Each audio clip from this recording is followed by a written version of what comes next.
All right, we're here in the matter of Gregory Martin. That's case 24PR000777. This time and place set for the court's decision regarding a contested guardianship and conservatorship matter. I'll start by having the parties place their appearances on the record. I have a few, I know, on the phone with me, which I approved yesterday, and I have Ms. Wilkes in court with me, so I'll start with Ms. Wilkes. If you could just say your name. Selena Wilkes. All right, hi, Ms. Wilkes. Hi. And then I'll start with petitioner. Good afternoon, Your Honor. Megan Salisbury on behalf of petitioner Gazelle Fuller. All right, good afternoon. And is Ms. Fuller with us, or is it just you, Ms. Salisbury? He is also here. Okay, Ms. Fuller, if you could just state your name. Gazelle Fuller, petitioner. Okay, good afternoon. Next, Mr. Rudolph. Good afternoon, Your Honor. Nathan Rudolph, bar number 124419, a court-appointed attorney for respondent Gregory Martin Sr. Okay, and I presume Mr. Martin Sr. is not with you today, correct?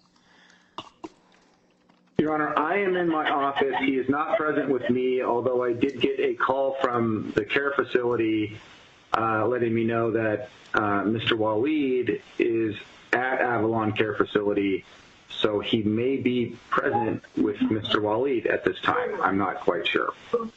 Okay, well, we'll find out. Mr. Waleed, can you hear me? Yes, I can.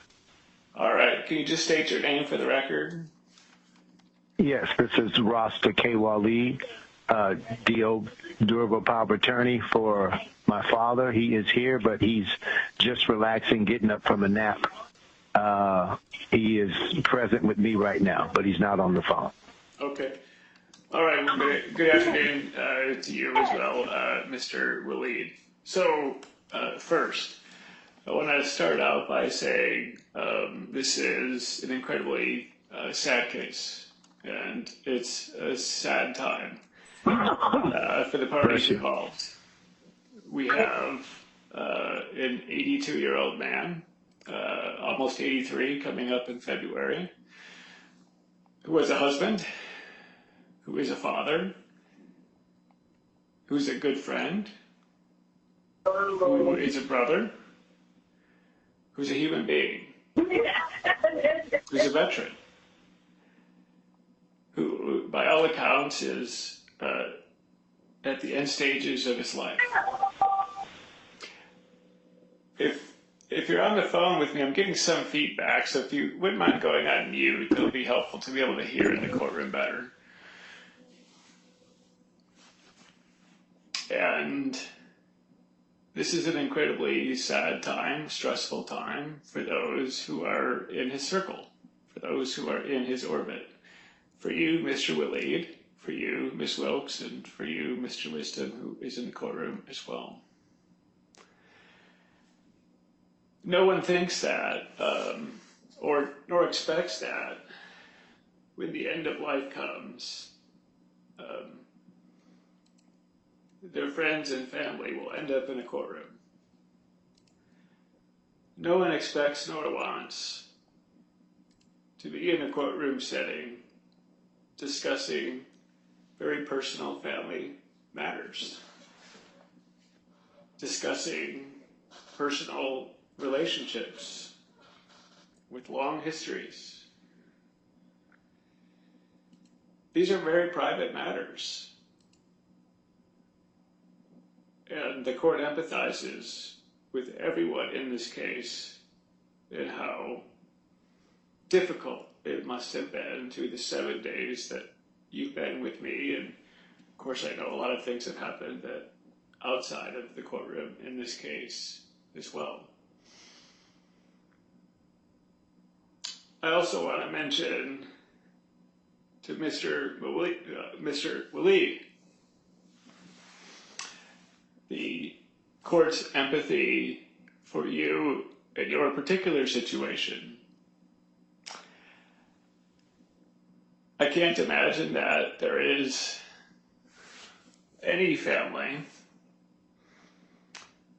that would like, under these very private personal circumstances, to have a third party, someone who they don't know, who is a complete stranger during a very stressful, anxious, sad time in your life, sir, Mr. Waleed, your family's life, your sister's lives, to have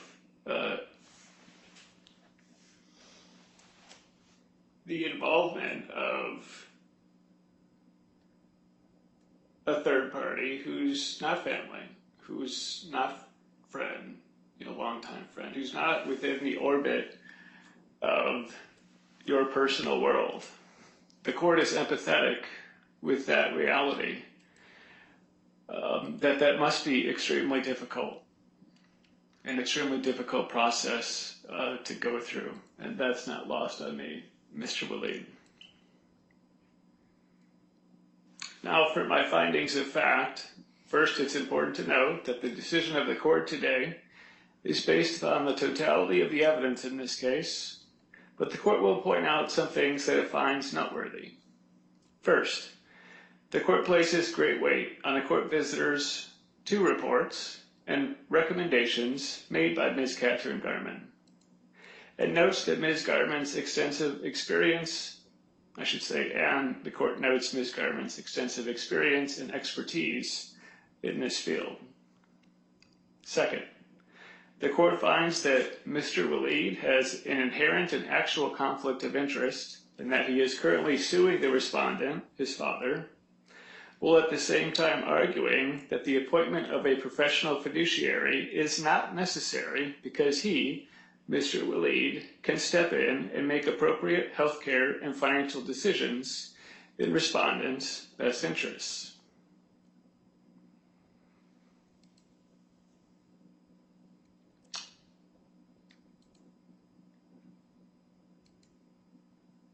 With respect to the 1993 power of attorney or durable power of attorney referred to in this case and submitted as an exhibit by Mr. Waleed, the court need not determine whether this is a valid and enforceable durable power of attorney at this time, because even if it were valid and enforceable, it would still be necessary to appoint a professional fiduciary, as Mr. Waleed's interests are in direct conflict with the respondents.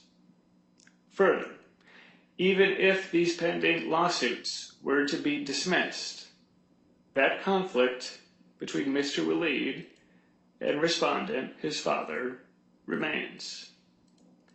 Mr. Waleed alleges he had a contract with his father, the respondent, and as a result of that agreement and his father's breach of that agreement, that his father owes him substantial sums of money. This conflict of interest remains present, whether a lawsuit is actually pending or not, making Mr. Waleed inappropriate to handle his father's affairs, and thus it is necessary for the court to appoint a guardian and conservator.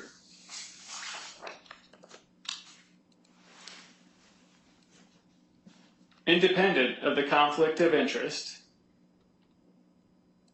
and on its own merit, the court finds that the appointment of a guardian and conservator is necessary, as I have observed Mr. Waleed's style of communication throughout this matter, both in court, in writing, and through other evidence presented, leading this court to conclude that Mr. Waleed is not suitable to be a decision maker for his father. His communication style is not suited to appropriately communicate with the many healthcare and financial professionals that will need to be consulted to appropriately handle the respondent's affairs to ensure that the respondent is well cared for and that his financial affairs are best protected. The court finds that Ms. Fuller is suitable and qualified to be appointed in this matter. With respect to the questions raised about her qualifications and suitability, the court is satisfied with the explanation provided by Ms. Fuller of past events. And the court notes the improvement measures taken. It notes the satisfactory work Ms. Fuller has already completed in this matter, which was corroborated by both of the respondents' daughters. The court notes the entirely positive testimony about Ms. Fuller's qualifications from the court visitor, and also notes Ms. Fuller's continued appointments as a professional fiduciary across the state. I further find Ms. Fuller to be credible in her testimony. I find Ms. Dawn Breathauer and Ms. Elzina Martin both credible in their testimony. And while there clearly was friction between the two of them, they were crystal clear and in agreement about one thing. That is that their father, the respondent, did not in any way trust Mr. Waleed, and in no uncertain terms relayed this to the court. They relayed to the court father's negative opinion of Mr. Waleed. The court did not find Mr. Wisdom's testimony to be credible, and any factual disputes that involved Mr. Wisdom should be resolved against Mr. Wisdom. Finally, I find that any late filing of business renewal with the Secretary of State does not render Oregon Advocates LLC, Ms. Fuller, or Ms. Foshback unsuitable for appointment.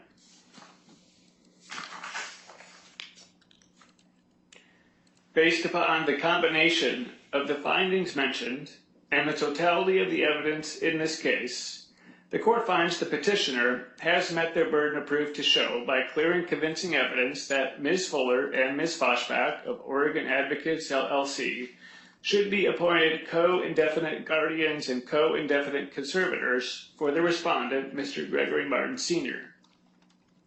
With respect to the guardianship request under ORS 125.305, the court finds it is necessary to appoint a guardian for the respondent to promote and protect his well-being. The court finds that the respondent is incapacitated. Well, this was eventually stipulated to by the parties. Even if it had not been, the record is replete with more than sufficient evidence that the respondent is incapacitated. He is completely dependent on healthcare professionals for every aspect of his care. The court finds the appointment is necessary as a means of providing continuing care and supervision of the respondent. The court also finds that the nominated persons are both qualified, suitable, and willing to serve. With respect to the conservatorship request under ORS 125.400, the court finds the respondent is financially incapable, and the court finds the respondent has money or property that require management or protection. The court finds there is no means least restrictive other than the appointment of Ms. Fuller and Ms. Foshback and Oregon Advocates LLC as professional fiduciaries to protect the respondent's assets. As such, the court is appointing Ms. Fuller and Ms. Foshback of Oregon Advocates LLC as indefinite co-guardians with full guardian authority, as well as appointing both of them as co-conservators with full conservator authority for the respondent, Mr. Gregory Martin Sr. We need to address the issue of petitioner's requirement to post a bond under ORS 125.410. Ms. Salisbury, your petition indicates a proposed bond of $10,000. I wanted you to speak to that issue. I'll start with you. Go ahead. Your Honor, the reason that we're requesting a bond of $10,000, which certainly can be amended upon the filing of an inventory, is there are very, very limited financial assets at this point of any liquidity. The real property that may potentially come back would certainly be available for an increase in bond at that time, but at this point, he has very substantial medical care bills that will need to be paid.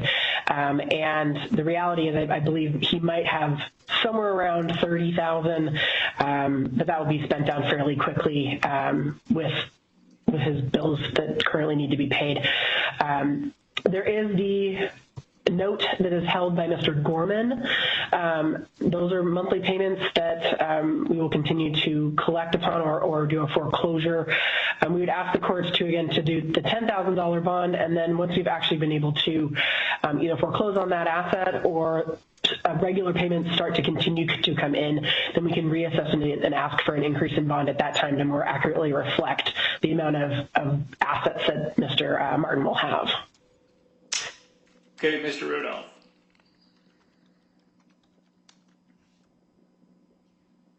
Your Honor, I believe that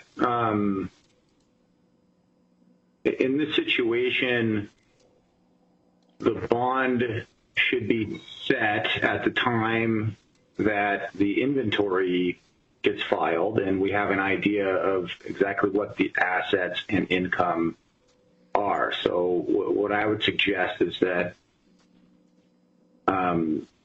the court go ahead and set it for $10,000 as requested by petitioner, and at the time the inventory is filed, either there will be a motion to increase the bond to track with what the inventory states as required under 125.410, or there would be a motion to restrict assets or otherwise reduce the bond if the conservator believes that's appropriate at the time. So as far as specifically what I'm asking for is that the court would set the bond at $10,000 to be adjusted upon the filing of the inventory. Okay, Mr. Walid, on the issue of the bond to be posted, do you have any comments? Yes, I think the bond should be a $100,000 bond, or its minimum, with the value of the assets and property that is spread out over numerous people who have his assets. I think the bond should be higher, and it can be attainable through an effective bonding company. Okay, Ms. Wilkes. I think 10,000 is too low. Okay, thank you, Mr. Walid. Ms. Wilkes? Uh-huh. I'm not familiar with any of that. Okay. So, however you rule, I'm happy with that. Okay. Thank you. Well, what I'm inclined to do first, Ms. Salisbury, you will be directed to prepare the limited judgment in this case and file it within 30 days of today. The parties will get a copy of the proposed judgment so you'll be able to look it over. If you see that or believe if there are mistakes in it that are not consistent with my ruling, you can try and see if you can work those out between yourselves. If you're unable to, then I will make the final decision as to the final wording of the judgment. With respect to the conservator's bond, what I'm inclined to do is to order a $10,000 bond today, and along with that bond, restrict the ability of the conservator to dispose of any of the real property in this case without prior approval and authority from the court. I'm seeking some educational guidance and information from Ms. Salisbury and Mr. Rudolph on this particular issue. I do think that I do agree with Mr. Walid that once an inventory comes in, it's very possible that this number needs to go up.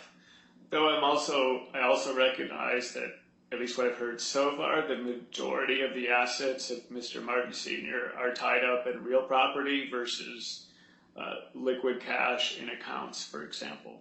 So I'll start with you, Ms. Salisbury, on the issue of restrictions on the disposal of any of Mr. Martin Sr.'s real property without the court's approval until we can further address any changes in the conservator's bond. Yes, that's completely sufficient. It's often what we do in many cases when we have real property, so not a problem. Okay, Mr. Rudolph, anything to add on that? Your Honor. Okay, Mr. Walid, anything to add on that?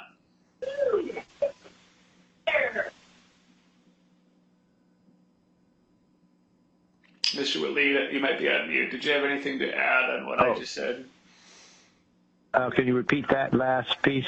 Oh, did you have anything to add based upon what I just said with respect to my plan on the conservator's bond, while also restricting the conservator's ability to dispose of, meaning sell, any of your dad's real property without my permission, the court's permission, until we can get That's a great idea. until we can get an inventory in and readdress whether or not we need to change the conservator's bond. Okay, Ms. Wilkes, do you have anything on that piece? I agree Okay. that they should not dispose of any of his assets or relative property until you rule. Okay, so that will be the order of the court. Then you should include that, of course, then Ms. Salisbury, in your limited judgment. I'll go around then and see if there are any last questions, starting with you, Ms. Salisbury. Yes, so one question I had is in the order, I believe in the one that we did in the temporary case, we also terminated all prior powers of attorney. I was wanting to confirm whether or not you would like me to include that in this permanent order. Yeah, to the extent that there exists any valid and enforceable powers of attorney, advance directives, healthcare representatives, those are all terminated and revoked by order of the court and fully replaced with this limited judgment. Thank you, Your Honor. Okay, Mr. Rudolph, anything else that I need to address from your perspective? Yes, Your Honor, two things. Number one, I'd like to clarify what the court just said. With respect to any advance directive, it's my general practice not to revoke the entire document, but to revoke the healthcare representative appointment within that document so that other decisions that Mr. Martin may have reflected in that document stand. So if he had made decisions about what he wanted with his end of life and he had written that into the document, the entire document would not be revoked. It would just be the portion of the document relating to the healthcare representative's appointment. Okay. So that's the first thing. That makes perfect sense to me and is consistent with what my intent is. And so I'm just going to modify what I just stated with respect to any advance directive to the extent that there is a valid and enforceable advance directive that exists. The only portions of that are revoked are have to do with whoever it is that was named as the healthcare representative, which I think in this case was Ms. Wilkes and Mr. Wisdom, as I recall. So their authority is terminated and revoked and rather replaced now with Ms. Fuller and Ms. Foshback. So if you could capture that, Ms. Salisbury, in the judgment. Okay, Mr. Rudolph, is there anything further? Yeah, the other issue I wanted to bring up, Your Honor, was that so generally in these cases, Ms. Salisbury is going to prepare the judgment and send it out to all the parties as required under the UTCR, and the parties will have an opportunity to object to the form of judgment, only to the form of judgment and whether that accurately reflects the court's order. I am concerned that there may be objections raised and we will not be able to get a judgment entered within a reasonable period of time. I am wondering if we should set a status conference out just in case there are objections to the form, so that we don't need to try to get something scheduled and run into difficulties doing so. I think that makes some sense. I'll also just kind of give some explanation to the parties so they understand what this next step is about, and maybe more importantly, what it isn't about. So the next step is for Ms. Salisbury to draft what's called a limited judgment. That limited judgment, the point of that is to capture my findings and rulings today, and ultimately for the court to sign it and it be entered into the court record. It is drafted by Ms. Salisbury. It's sent to all the parties in this case. The point of it being sent to the parties in this case is for them to review it to determine whether or not the language used in the judgment accurately reflects your recollection of my rulings in the case. What sometimes people get confused, especially when they don't have attorneys, is they think that this is the step where they're supposed to say, well, I disagree with the judge. The judge was wrong. That's not this step. That's after the limited judgment is signed by me. To the extent you believe that I've done something wrong, then at that point you would file your notice of appeal with the Oregon Court of Appeals. So I'm hoping that that distinction makes some sense. In other words, when Ms. Salisbury, to repeat myself again, sends you a copy of the judgment, what you're looking for is to ensure that you believe, based upon your recollection, it captures what my ruling is. You may disagree with it, and that's fine. But the only question is whether or not it accurately captures it. We're going to set a hearing in 30 days from today because I'd like this to be as efficient as possible, so that if in fact there are disagreements about the particular language in the judgment, because there's always some language that I might not have specifically said, that's just the nature of the legal business, every judgment of every case. So we're going to go ahead and set a hearing. If in fact everybody agrees to the language, then we can cancel the hearing and I'll sign it. If everybody doesn't agree to the language, then everybody can appear by phone for this next hearing or in person, up to you. I know Mr. Waleed, you're in Montana, and Ms. Salisbury, you're in Eugene. So Ms. Wilkes, again, you can appear by phone or in person for the next hearing. And what is that hearing date? Jasmine, what do we got? How does Wednesday, December 18th from 3 to 4 p.m. work? I'll start with you, Ms. Salisbury. I am actually out of state until the 24th of December. Okay, Friday, December 27th from 2 p.m. to 3 p.m. Ms. Salisbury. December 27th works. All right, Ms. Wilkes. Yes, Your Honor. Mr. Waleed. Yes, the date. Yes, we do object to your findings of facts, and it's right for a federal review of this decision, et cetera. And of course, there will be ORS, not a rebuttal, but an appeal on your findings of fact and things that have occurred throughout this course of litigation and throughout the course of you being the trial court.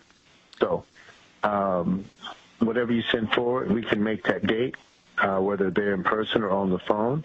That sounds like an option, but we want for the records to indicate, on this phone, that we object to the situation and the ruling and the findings of fact, as they do not meet the best interests of the respondent. No other questions. Okay, thank you, Mr. Waleed. Your objections are noted for the record. So Friday, December 27th at 2 o'clock. Does that work for you, Mr. Rudolph? Unfortunately, Your Honor, I am not in the office that day. If that's the only thing that's going to work, I could ask somebody to cover that hearing for me. If you could do that, that would be appreciated. Okay. I'll make it happen. All right. So status check Friday, December 27th at 2 p.m. You're welcome to appear remotely, meaning on the phone or in person. The purpose of that is to finalize the limited judgment in this matter. If the parties are able to come to an agreement on the language, then that will be canceled. If you're unable to agree on the language, then we will sort that language out on that date at that time.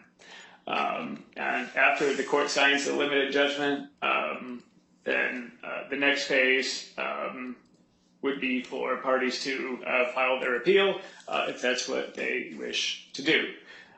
With that, that's all for today. We'll go off the record.